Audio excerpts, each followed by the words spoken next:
Every year, countless thousands of ordinary buildings are demolished, smashed down to make way for the new. For many, this fate is unavoidable. But some are so special they're saved, carefully taken down piece by piece, stored away until a new home for them can be found, and they can be lovingly and painstakingly rebuilt. These are not grand buildings, but always exceptional pieces of architecture. But preserved within the fabric are extraordinary stories. Stories about who we are as a nation and what we have achieved. About the materials and the techniques we use.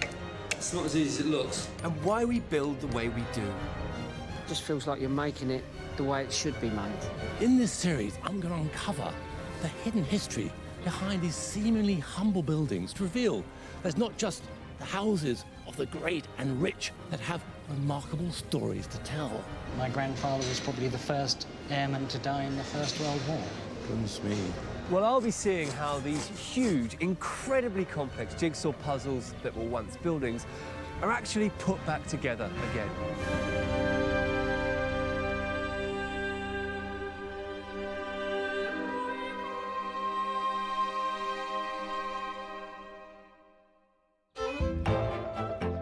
I'm here at Beamish, the living museum of the northeast of England, at the beginning of an exciting and intriguing build, and one that promises to tell the story of our national dish. Down below me in the reconstructed old colliery town, they've begun work on an Edwardian coal-fired fish and chip shop, where it's hoped they'll soon be serving our nation's favourite, cooked in exactly the same way as it was 100 years ago. And I'm going to explore the surprising origins of this seemingly thoroughly British dish, and I hope in the process discover exactly where and when the momentous marriage of chips and fried and battered fish actually took place. The museum covers a vast 300-acre site and is dedicated to preserving examples of everyday life in northeast England. Normally here at Beamish, it's the building like this schoolhouse that is saved and preserved in the museum, and the interiors are pieced together to fit the building. But in this case, it's the interior that they're desperate to save, and they need to create a building around it to house it. The challenge for Jim Rees, the project's mastermind, is to create a building that feels genuinely old. And what's the thinking that's gone on in the design process? I think there are two Victorian, Edwardian chip ranges left in the world, and we've got one of them. So that's one of the key points to start with. The other is that 30 years ago, we collected all these wonderful tiles, and so we've got to get a building where we can put both of them in and make it make sense historically. So here we've got, if you like, the typical late Victorian industrial unit. There's an office and there's stables. And here our guy, he's invested all his savings in this chip range, and he takes this building, he puts his chip range in, and it starts to make money. And finally, about 1910, he achieves his ambition, which is a sitting restaurant. And then they called them saloons. Even our nearby town had 2 fish and chip saloons by about 1905. And so where does the authenticity come from? You could happily beam this building down in any pit village around County Durham, and it wouldn't even notice. We've got colliery bricks, chimney pots from the local fire clay works. It's got to be the real stuff of history. Well, Jim's plans are certainly ambitious, and he seems very, very confident, but I have a couple of concerns.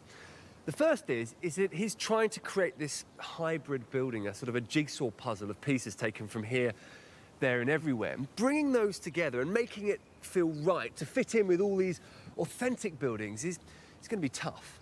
The second is he's trying to work with Edwardian coal-fired ranges, 100-year-old technology, and make that into a modern restaurant with all the health and hygiene standards that go with that, producing hundreds of meals a day. I think that's going to be very, very hard, and I just hope that he hasn't underestimated the scale of the challenge. And the first challenge is to build walls that look authentically Victorian, using a combination of reclaimed and modern materials. While work gets underway, I've headed to the museum's archives, hoping to discover something about the origins of the fish and chip shop. Goodness me, I mean, early fish fries had a terrible, evil reputation.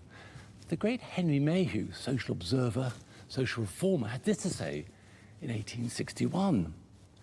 The fried fish sellers live in some out-of-the-way alleys. For even among the poorest class, there are great objections to their being fellow lodgers on account of the odour of the frying.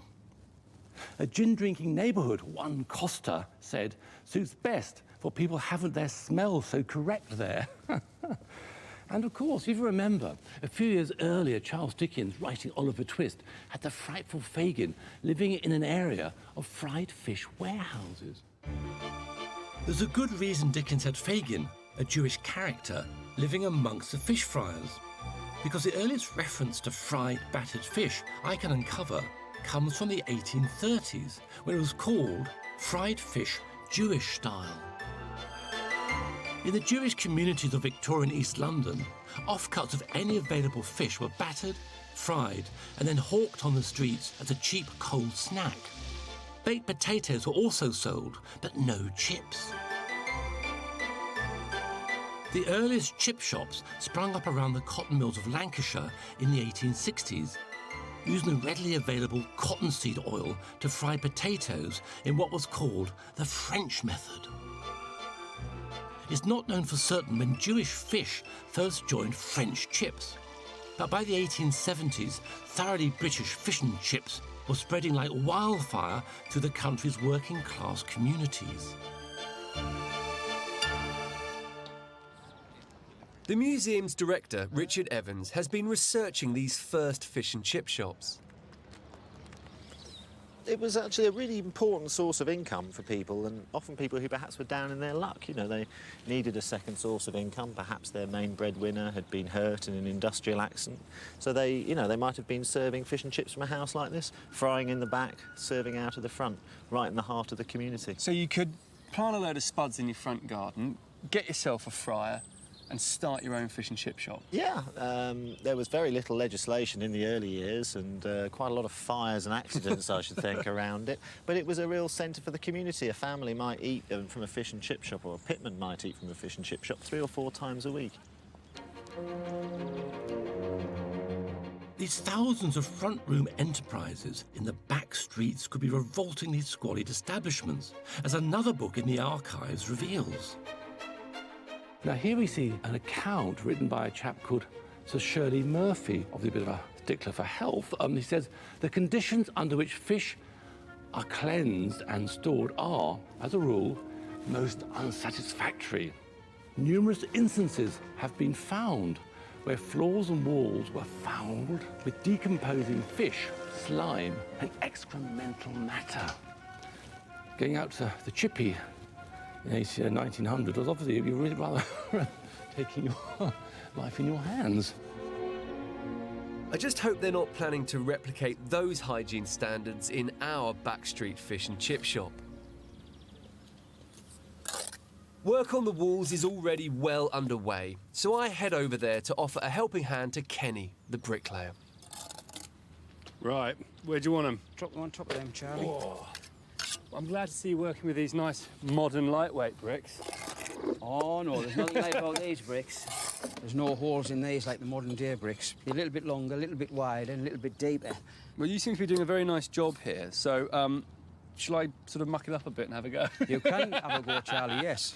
I can't say I'm a great bricklayer, but... It's OK. I'm sure I'm very good at this, Kenny.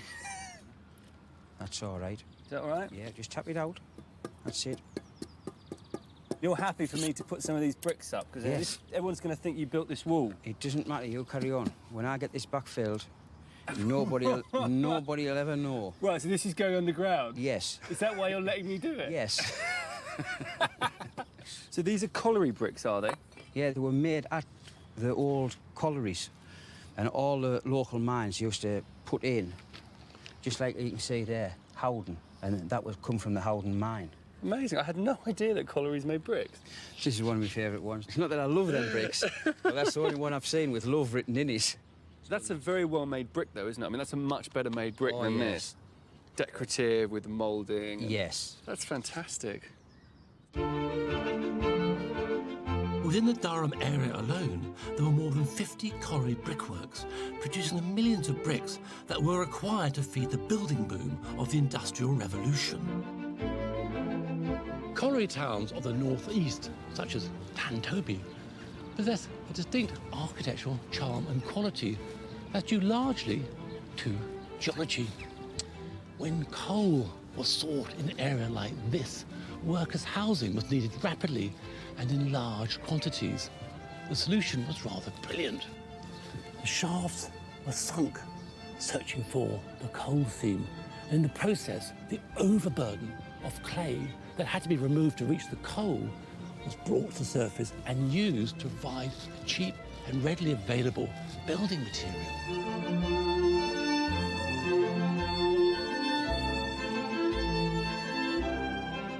Colliery towns can possess a great visual uniformity because the houses tend to be built at the same time to more or less standard designs and all using the same colliery bricks.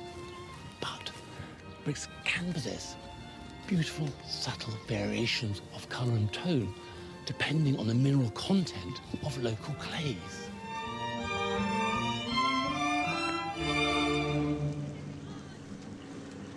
The incredible variety of colliery bricks are on display in one of the tram stops at Beamish. That is absolutely magnificent. It's wonderful, isn't it? It is. It's beautiful. It is beautiful. It's an incredible colour scheme, isn't it? I mean, just like subtle variation, all the different clays. I mean, from this one here that's incredibly white to these dark, dark bricks down here. You can see the different names, the different ages, sometimes the same name going from a crude impression like the F&L up there, F&L even cruder, Ferrans and Love in that lovely, accurate brick. It was a sort of an ego thing to sort of, not only are you working in my pit, I'm building your houses, but my name is like inside all of the bricks that built it. Nebuchadnezzar did it, I think. So it has a history, doesn't it? Yeah, he did. I think he did it in Babylon. That's exactly the kind of vernacular detail and character that everyone thought that industrialisation was killing off. But here it was, so local. Here we've got a fantastic fish brick. When we were building this wall, an old lady came up to Kenny, the bricklayer, and said, "Oh, when we were little, we used to have these bricks with fish in." So he rummages about. Sure enough, there's the fish brick. And he said, "Oh, do you remember these?" He says, "Oh, yes, pet. We used to get lead, heat it up, pour this into the brick, using it as mould, and make these little silver fish that they would wear as necklaces and so on." And that really made that old lady's day. She hadn't seen that fish brick for years, and there it is. Wonderful. Such an amazing collection.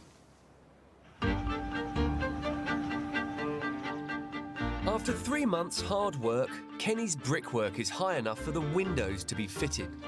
This main section of the building will house the shop and kitchens. A wing for the restaurant will be built later using corrugated iron. Like the other Victorian materials, the windows have been reclaimed by Jim from various demolitions, and now all these elements must somehow be pieced together seamlessly. Inside the authentic colliery brickwork, Kenny's building a second skin of breeze blocks, allowing modern cavity insulation to be added. I've headed across the road from the build to one of the reconstructed miners' cottages to partake in some traditional chip chopping with Professor John Walton, who's written a history of fish and chips.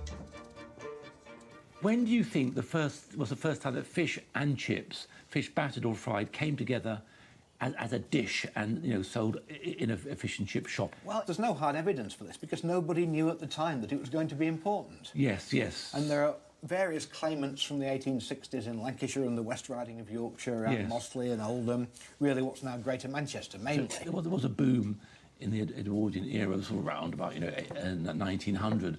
And tell me about that. Really, fish and chips takes off from the 1870s onwards. 1870s, right.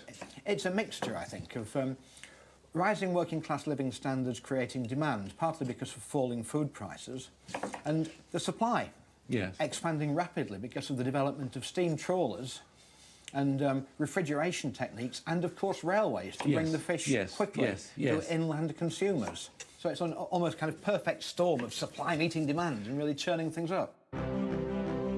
The astonishing proliferation of fish and chip shops in the 1870s generated a whole new industry, supplying them with cooking ranges. The early fryers simply used clothes-washing cauldrons, but soon companies were producing purpose-built ranges. They became ever more elaborate and ornate, and by the turn of the century were mechanical marvels of true beauty. Only 3 Edwardian ranges survive, but Beamish has one of them. John Walton has gone to admire it with Richard Evans, the museum director. Yes, not necessarily from Newcastle, of course. It could have been from almost anywhere where there was a range-making firm, and every industrial town by the early 20th century had its range-making firm. It's one step up from the late 19th century basic ranges, and you've got the tiles, and you've got this wonderful decoration. In fact, in a lot of cases, I think these will be custom-made to the designs the individual fryers wanted. Oh, right. That is wonderful, isn't it? It's fantastic. These are the tubs in which the fish and the chips would be fried. That's the thing, is it? The top's missing, the tubs. Yeah, so you've got a fire under each tub. Oh, I see. Right. And you've got this equipment here whereby you can regulate the amount of air that comes through. And of course, getting the right temperature and sustaining it, that was a bit of the art, wasn't it? That affected the flavour. You had to do that by eye and by experience. I think of this in this days of high technology coming back to life again. It's really exciting, isn't it? Yes, it's really, absolutely. it's splendid, isn't it? The question now is, can we actually get it working? The booming trade at the turn of the 20th century produced another great leap forward in fish and chip technology, the mobile takeaway. Thousands of these horse-drawn, coal-fired carts once plied their trade across Britain, but now only one remains. It worked the streets of Spennymoor for 50 years, right up until 1972, when it was saved from the scrap heap by Beamish Museum. They're now going to fully restore it to live next door to the Edwardian chip shop. Is this it here? That's it. Well, that was it. So you're seriously telling me that this was a fish and chip van? Because to me it looks like something you'd find gently rotting in the side of a field somewhere. I suspect that's where they had it from in the first place. Looks like an old farm cart they've acquired. Because look, I mean, this is completely charred. Yes. The actual oven itself was so heavy that over the years it's physically twisted these 2 pieces of timber holding it. And what did that look like? Well, would you like to see the original? That's it. That's it? Believe me, these were not in this condition when we Because these look found them. great. Yeah. So these... They were... But these are the originals? They're the original. Oh, they've come up beautifully, haven't they? So how does this thing work? You have 4 separate coke fires. They're all vented up through the same central chimney. So that would have gone up through the top of the van and the smoke... Well, the smoke most of it really would have go gone up up. the chimney. I mean, you've only got that. Yes, they don't fit. There's a huge gap there, so surely most of the smoke's just going to come straight up into your face. It's very basic, isn't it? It's frightening. And what's your vision for this restoration? It's my personal dream to take this back to Spennymoor with a horse on the front, smoke coming up through the chimney, and actually be able to serve fish cake and chips again. Well, there's a lot of work to do. And with so much to do, I lend a hand. There we go. Oh, beautiful. You really see the shape, don't you? The cart's frame was so badly deteriorated, it's being replaced. But much of the cart is remaining, including the kitchen cupboards, made from old floorboards. Bingo. Like a glove. Perfect. So how did this bit of the operation work? Well, standing either side of me were 2 coke scuttles. Quite a bit of coke actually survived. So did the original shovel. You would get your coke in there. You would lift your very, very heavy cast iron pan with boiling dripping in it. That's actually a bit of a struggle for you, isn't it? It Without is, any it dripping is. in it. And I'm only reaching the near one. How did you get that one? And then, without spilling any, you put it back down again. And how did you not sort of cook your arm reaching to this one and then even more so? Yes. I mean, what did that one do? Yes, indeed. And certainly at some point they didn't get it right because there's very clear evidence that there's been at least one serious fire in here. If you'd like to pass me that piece of wood down there, which really clearly shows what happens when you get it wrong. Look at that. Yes. That's been really charred. It's just carbon. Properly burnt, isn't it? It's kind of mental, isn't it? And you're serious that you want to get it up and running again for at least one cook? Oh, we do, yes. Yes. You've got to do, haven't you? It's November, 6 months into the build. The walls of the Edwardian fish and chip shop are almost complete, and work is about to begin on the roof. The size of the building is now becoming apparent, and this is certainly no Victorian front room enterprise. That's because the early 1900s saw a concerted effort by the fish fryers to escape their reputation as a scourge of the back streets, producing food fit only for the lowest classes. This is a fascinating book. It says here, why on earth should a fish shop be a dark, dismal place, enough to give one a fit of the blues on entry? The walls, the author says, should be painted from floor to ceiling an electric green. All surfaces must be tiled in accordance with the strictest standards of hygiene. This passage is from a book called The Fish Fryer and His Trade, and the author is a fellow who calls himself Chat Chip. Fascinating. Well, we know Chat Chip was in fact a man called William Loftus from Sheffield. He was a union man, but branded as an agitator. He couldn't get work, so he became a fish fryer and made it his life's campaign to elevate the lot of the fish and chip shop and to elevate the status of the humble fish fryer. It's intended that our establishment should be one to make Chat Chip proud, so colourful, hygienic tiling is crucial. Unfortunately, we have just the thing for the job. Well, this is a fantastic hoard that the museum collected from a fish and chip shop in Berwick. It's a really rare find, actually. These tiles, which are from Glasgow, from J. Duncan at the time. It's that period of history when Glasgow was producing tremendous decorative art, Macintosh and others. So Charlie here is putting it all back together. This is the one we're working on at the moment. This lighthouse. Oh, I see. So you've got a bit here. That's right. It's like a big jigsaw puzzle. And a bit here. That's right, the beacon. That's lovely, isn't it? It's beautiful. Before the precious tiles can be reused, the old concrete adhesive needs to be removed, and they allow me to work on one. First, I have to slice the concrete into little columns, which then need to be very cautiously chipped away. Be very careful with these, Charlie, because the body of the tile is very low-fired. It's very fragile. Right, so the cement's really hard. The cement's hard and the tile's soft. Yeah. A task like this really brings home to me the staggering effort and attention to detail that goes into preserving and restoring our building heritage. It takes me over an hour to finish just one tile, and there are over 1,000 tiles to clean. You've done well. There she is. Very nice. I've got these tiles here, which are totally smashed up. Right. I want you to remake that tile completely. But to complete this whole panel, what I actually need are 3 decent tiles. I want this corner piece here replaced. And this one here, look, has been smashed and stuck together in the past. And that would complete that panel, because it's a lovely panel. Think you can do that? It certainly isn't something I can do on my own. So I head to Craven Dunhill in Ironbridge, the last tile factory in the country still making tube-lined tiles. Walking through the factory is like being in an Edwardian industrial backstreet, just the sort of area that would have been home to our fish and chip shop. Chief designer Robin Brinley is going to help me make the replacement tiles that we need. This one here.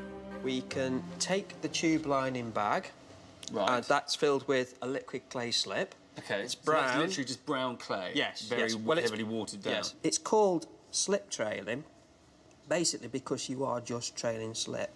It's a bit like cake icing, isn't it? That's correct, yes. I'm sure that you will pick it up very quickly. Great. You're filling me with confidence. Okay. Ta-da! The big moment. The design has been traced onto a tile, and all I have to do is follow the lines. I'm not looking forward to this. Okay.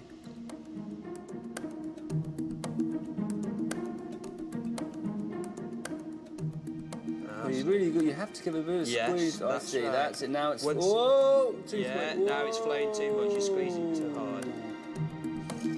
Tube-lined tiles were the creme de la creme of shop fittings and were 30 times more expensive than standard glazed tiles.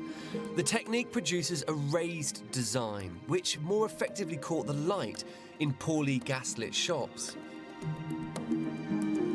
I think rather than fish dinner, it's more like a dog's dinner. What's next? Well, what we need to do is introduce some colours. Okay.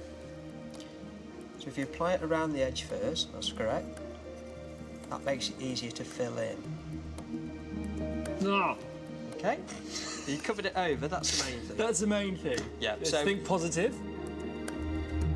The tube lining allows deep pools of glaze to be applied, producing the most vibrant colours possible in ceramics.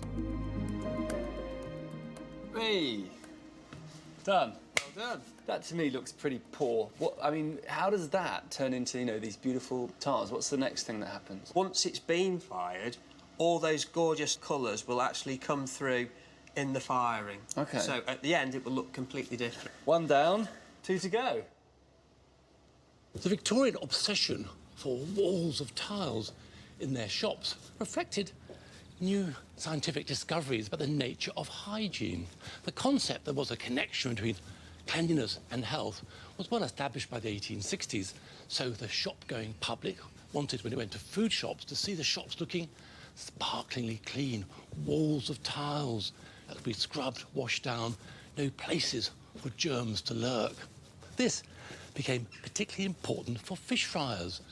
Their business was still under a cloud, so by 1900, when they were still regarded really as a smelly backstreet enterprise, they embraced fully the technology of tile-clad interiors to make their emporiums sparkle with health and cleanliness. The obsession for tiles extended, rather predictably, to public conveniences. Here we see a wonderful, practical and handsome example of a washed-down tiled wall.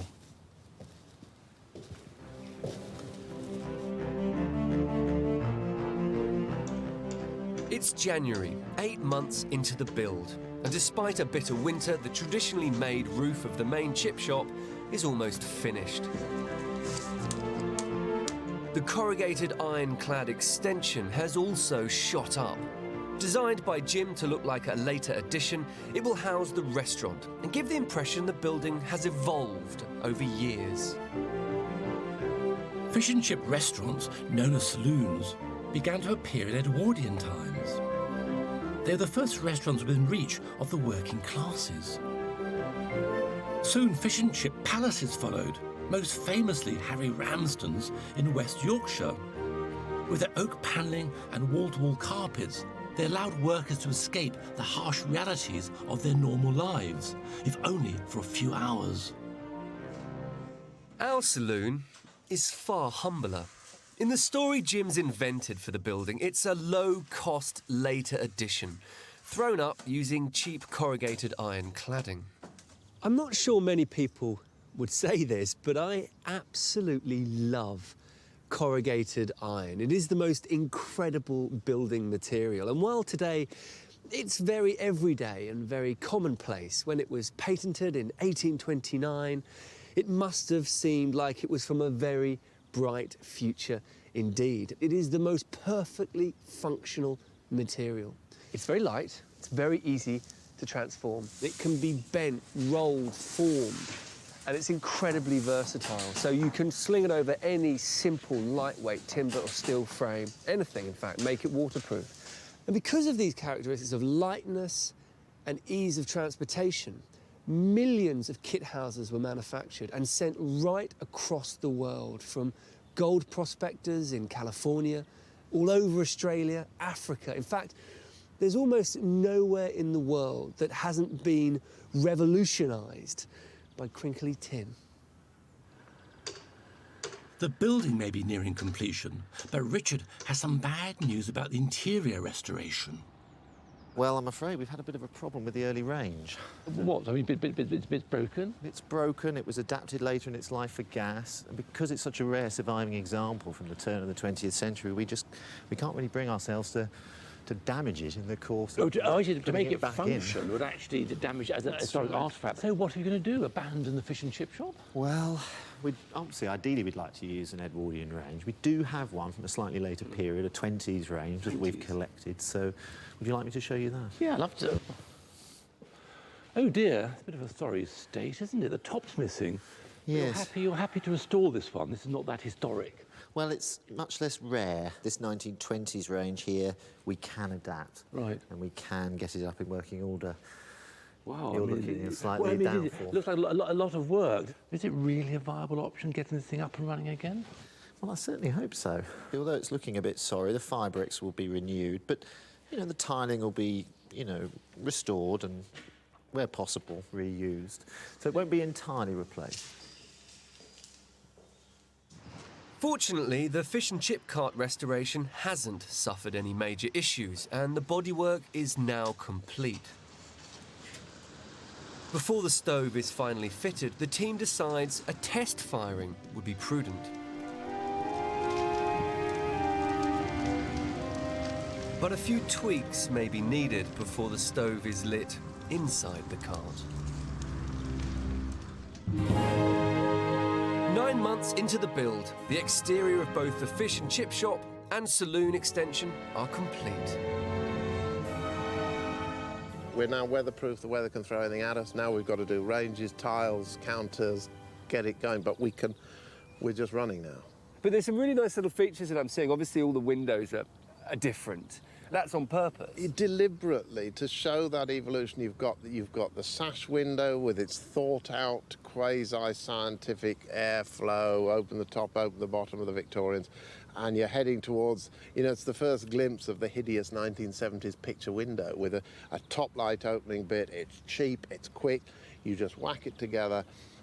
Tell me about the windows on the corrugated tin shed. I mean, what are they? The corrugated iron extension, it fascinates me because those buildings are disappearing so fast. These tin sheds, they've been village halls, they've been chapels, they've been labour halls, they've been British kitchens, they've been all those things. And in a way, they're a sort of ominous precursor to the massive building of soldiers' huts in the First War. You know, the army hut came out of this sort of instant building. By the start of the First World War, fish and chips had become a vital source of nutrition for the working people of Britain. Take Bradford, for example. In 1917, it had 303 fish and chip shops, selling 900,000 meals per week. That's 2.5 portions per week for every man, woman and child living in the city. Fish and chips were deemed to be such a crucial source of nutrition for the war workers, the government never rationed fish or potatoes. There was even a move to exempt fish fryers from the call-up. So, after years of shame and infamy, the fish fryers had come to be celebrated as national saviours.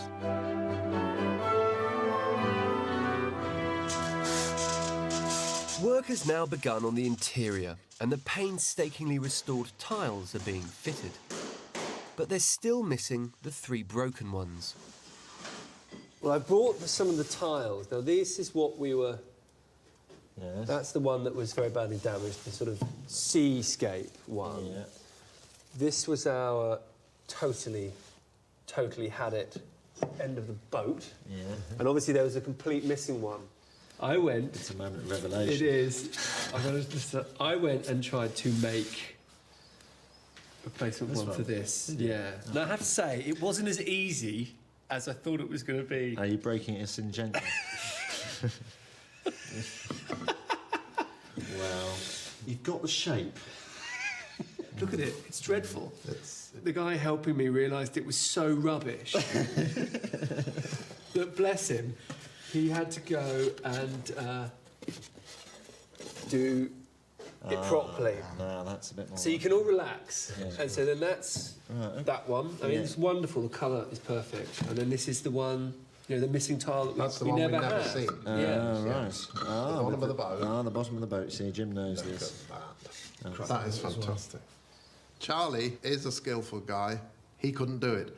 These people were brilliant, absolutely brilliant. They were at the top of their game. They were famous across the country, Duncan Styles. So, good try, but we'll use this one. Is this the harder bit? It's the messy bit, which I think... So what, just stick it on? Stick it on. Just like twist to make sure it beds. That's not going to fall off, is it? I'll keep a hold while I get the other ones. We don't want to break any. I really don't want to break any. That's fine. So that's going to dip, you're going to space that. Right, this is the missing one. This is it, Jim. This is the panel. The one we've never seen. The one we've never seen. That is your panel. It's absolutely fantastic. It is a perfect match. It's really, really good.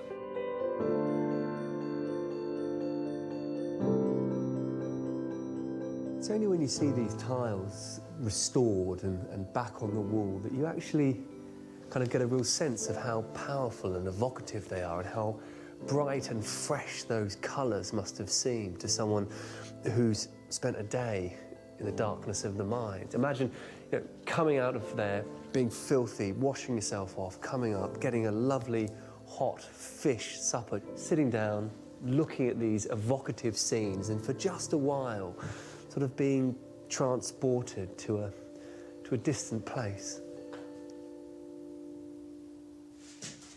The 1920s range has now been restored to full working order and is being installed. OK, Charlie, this is our latest discovery. What do you think? That's beautiful. I mean, it's in amazing condition, isn't it? So that would have been where the fire was. There's the fire down there. Yeah. We haven't currently got the pans in, but we've got the pans. OK, so you can you've see got the fire pans? bar. Yeah. The original There's pans? the original pans. They were preserved because they were soaked in fat, funny enough. They See, didn't won't go rust. rusty. It's very beautiful. I mean, it's really quite kind of small, though, isn't it? I mean, I think of a fish shop today, and you'll have, like, a whole counter thing. Yeah. I mean, this is not going to have that big a capacity, is it? It is a problem. It's sweet, it's beautiful, but there's too little pans, too little fires. The capacity isn't huge.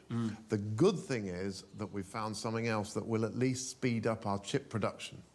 Right. Come and have a look.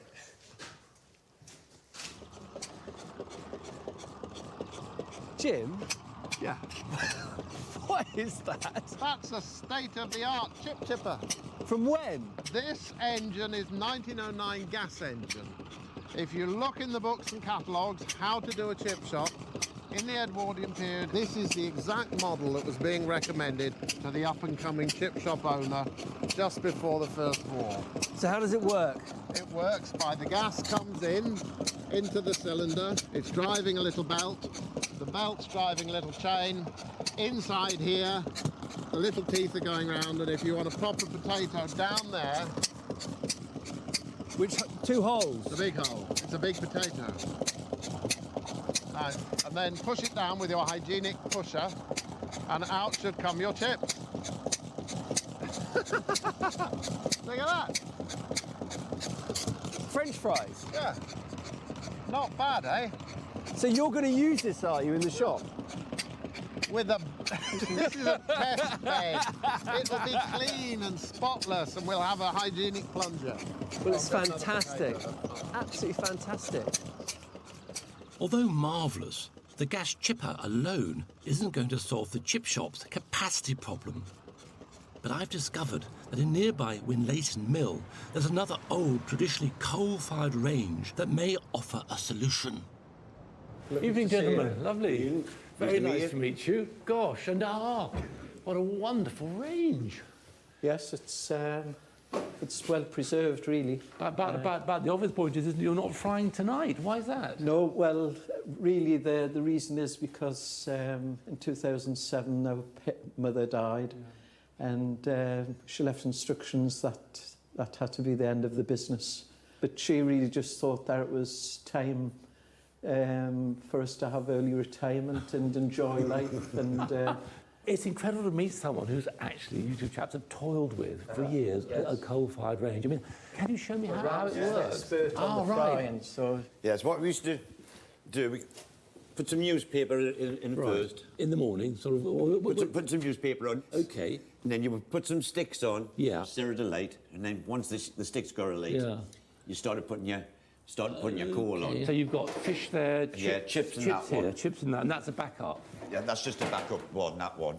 It's amazing to think for, over 70 years, this room was the heart of the local community, people coming here to meet, to feed, to chat. Yes. Very haunting, really. Yes, there's grandchildren of people that used to come to the shop years ago were coming in near the end of the business, so there's been generations served at this counter. Yes. And it's really thrilling to be here, by the way, and to meet you and to see this wonderful, wonderful machine. Yeah, it's survived. Thank you very much. Since you're not frying, I think I'll pop down to the local pub. Good idea. Maybe I'll see you down there.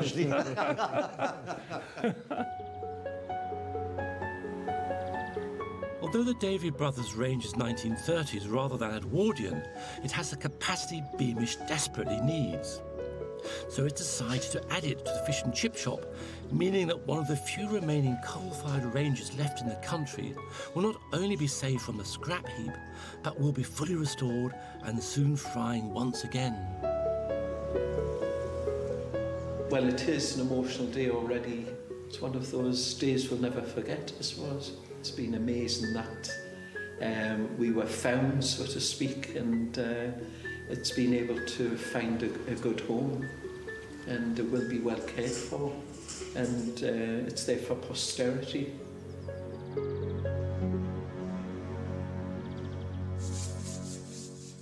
It's taken 9 months of painstaking work to restore the fish and chip cart, and after 40 years collecting dust at Beamish, it is finally ready for its triumphal homecoming here to the streets of Spennymoor.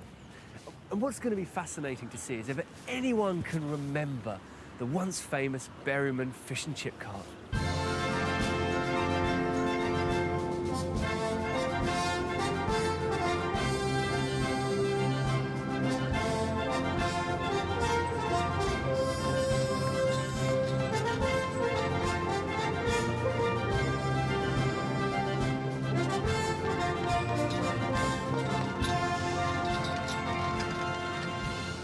I think this is really your fault, because you were the one who suggested bringing it back here and cooking some chips.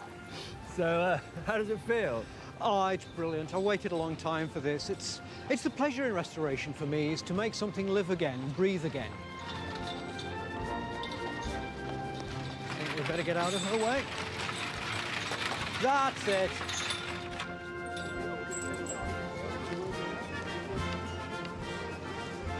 It's funny, because I thought that people might not remember, but everyone seems to remember. It was the main thing in Spennymoor with that. Was it? Yeah, everybody used to come out the pub and go and get themselves a bag of chips or a fish cake. Fantastic. Good chips? Yeah, they're beautiful. Absolutely beautiful, yes. So, are you ready to go? I think so. Go on then, let's see how it works. Just be brave. Brave or foolhardy? Going? Yeah, it's going. Bit of a breeze on, isn't there? Yeah. It's definitely it's drawing really strong. While we wait for the beef dripping to heat up, the son of one of the brothers who owned the cart comes to pay us a visit. Ah, hello. You must be Mr. Berryman. I am, yes. Hello. Pleased to meet you. Yes. Charlie. I've brought these tilly lamps. It's been in the garage for 35 years or more. So these lit the van, did they? They lit the van when it got dark on a night. God, they are. It's a proper tilly lamp as well, isn't it? It is, yeah. So where do they go? Actually, up on them hooks on the back. All right, well, look, Ian, do you want to stick that up there? I think one of the hooks has gone missing, so we'll just put that there. And we're back home. And that's the back home where they belong. Yeah. Yeah. After half an hour, the first batch of chips for 40 years can be fried up for the people of Spennymoor. There we go.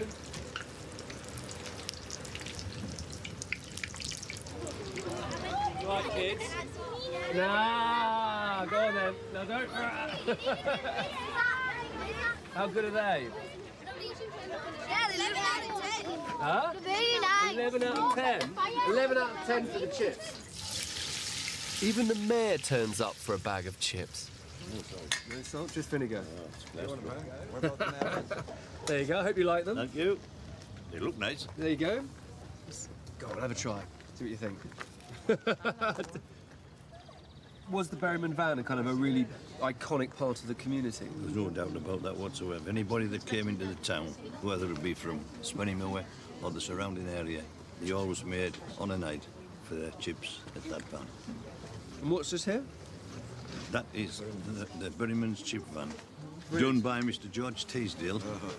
So you took this photo? In the 60s. Did you? Yeah. Do you remember taking it? Not really. I suppose it was a while ago, wasn't it? A while ago. But you remember the van? Oh, yes.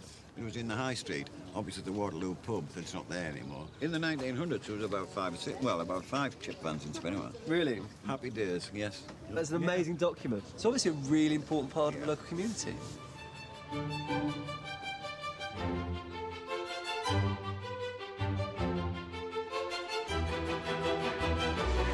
It's the final push to put the finishing touches on the fish and chip shop before it's handed over to the team who will run it. The moment of truth.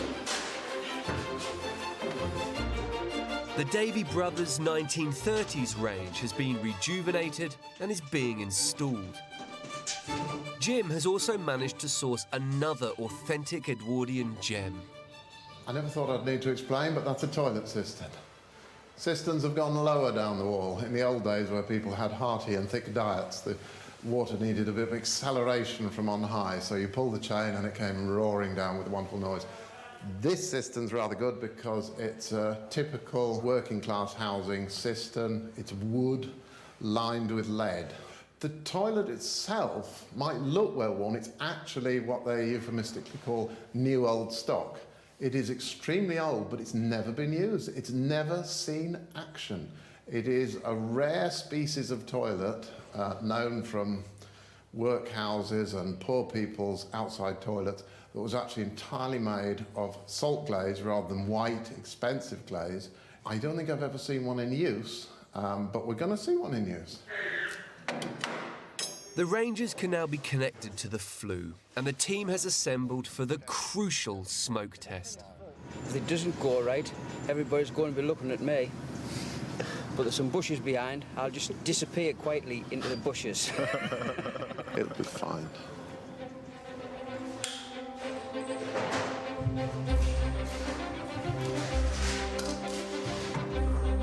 Should fire up. Oh, I have it. No, I'm staring at that. We're running out the door. It's your blues. There we go. Well done. There you go, Kenny. You can have another go. Look at that. Look at that. Oh, eh? goodness me, that's a lot of smoke. Now watch him come out, the coffin. It's a highly accelerated Kenny flue system, mind. It's more or less turbocharged. 3 days later, the building work is complete, and the fish and chip shop can be furnished and spruced up in preparation for the grand opening, giving Dan and me our first opportunity to see it in all its glory. And there's the bunting, all getting ready for the opening day. Absolutely. Well, should we go in and have a look? Absolutely. Here you go. Check this out. Look at this. This is the 1910 also range over there. Edwardian range. Well, it looks sensational now. Look at the way the tiles have come up. I mean, it's absolutely It looks stunning. fantastic. And of course, that is too precious an historic object to function. That really is a museum display. Yes, yeah, exactly. This wonderful thing here, never goes. Manual chipper. See, for what potato here? Oh, I see, yes, indeed. Whack. Twang. Complete with comedy spring noise. Next on the tour, the palatial main kitchen. Good Lord, this is absolutely staggering. It's amazing. I mean, look at the tiles. I mean, they're absolutely beautiful. The idea that everything's tiled helps reflect the light, because you would have had gas lights, you would have had very dim levels of lighting. Terrific, aren't they? The highly reflective surfaces would have just punched the light levels up. And of course, with the tube lining, the raised delineation of it catches the light and reinforces the kind of, it makes it so vibrant and vivid, very clear, defined colour fields. And you imagine slightly flickering gas flame, how it would be almost like a living thing, wouldn't it? The escapism. Well, it's like gin palaces, isn't it? Sparkling with gasoliers and cut glass. This was, again, escape. You come from your humble home or down the pit and you see this escapist fantasy world, don't you? The 1920s range may look similar to the Edwardian range, but as it's less rare, it's been possible to restore it to full working order. A very practical, yet also, of course, ornamental. It's a wonderful marriage of art and industry and utilitarians. I love the little scene here, this view of a hide and lock, I suppose. It's only for the benefit, isn't it, of the fish fryer standing here. They'd have just given a little bit of an escape. And the Davey Brothers range will supply the capacity needed on busy days. Beautiful. So remember, I last saw this when it was utterly abandoned in its old home. Look at that. Doesn't that take you back to your childhood? You know what I mean? Yeah. It's just sort of all of that scooping and salt flying around and vinegar everywhere. I mean, it's fantastic. The dining saloon is far more modestly furnished, with reclaimed timber and exposed brickwork. Less is more. Keeping it simple makes it so much more authentic and well, evocative, doesn't it? And Jim's obsessive attention to detail is exemplified by the authentically woebegone toilet. And of course it works. It does, absolutely. There we go. Lovely. So now, finally, the time has arrived for the first fry-up. And who better to show us the ropes than the Davey Brothers? Well... Wow. There's the range. What do you think? Fantastic. What do you think of that? Does that take you back a few years? Oh, goodness me. You're right, Ramsey. This is your counter. And this is our counter and the chipper. Yeah. Who used to light it? Who used to light it? Ramsey. Right, Ramsey, you and I are going to light it. Ramsey's technique is watched closely by Denise, who'll be running the chip shop. Ceremonial lighting.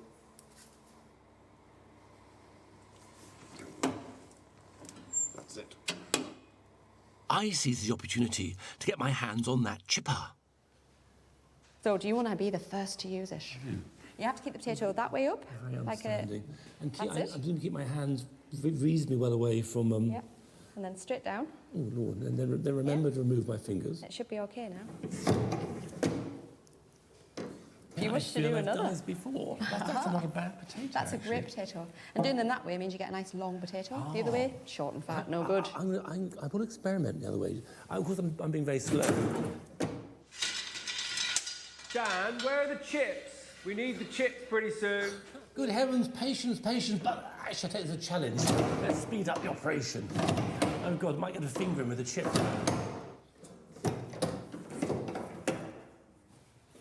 Good Lord, Charlie, I like your pinafore. It's the only apron we've got, so... Chips, anyway. Right. Good supply. Right, I'll stand back. So I'm going to put the... I'm allowed to put these in, Yes, put them in. What's the... Just be gentle, put them in, don't hide them in. Don't hide them in. So what, Right. from here? Yeah. Whoa. There. Oh, my God. Go on. There we are.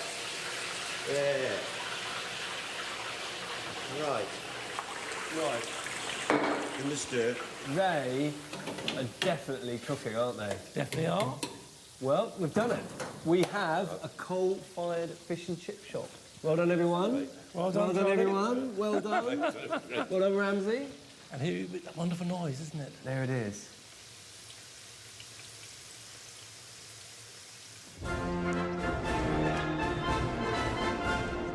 With the fish and chip shop fully operational, it can now be officially open to the public. Well, thank you for coming and welcome to a very exciting event today, the opening of Beamish's very own fried fish shop. Special thanks to this very finely dressed man to my left here, Jim, whose brainchild this is, whose head this building literally popped out of and is in front of you here today. So special thanks to Jim. And I'd also like to make a special mention to the Davey brothers, who had a range, a coal-fired range, working in Tyneside until very recently, and were kind enough to let us have it here for the fried fish shop at Beamish. To mark the event, I'd like to ask the Davey brothers to cut the ribbon.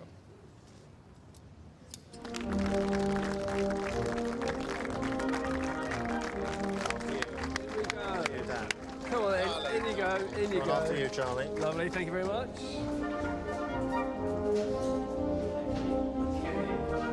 The honour of being served the very first portion goes to Kenny the bricklayer. Hey! Congratulations, Kenny. Well done, Kenny.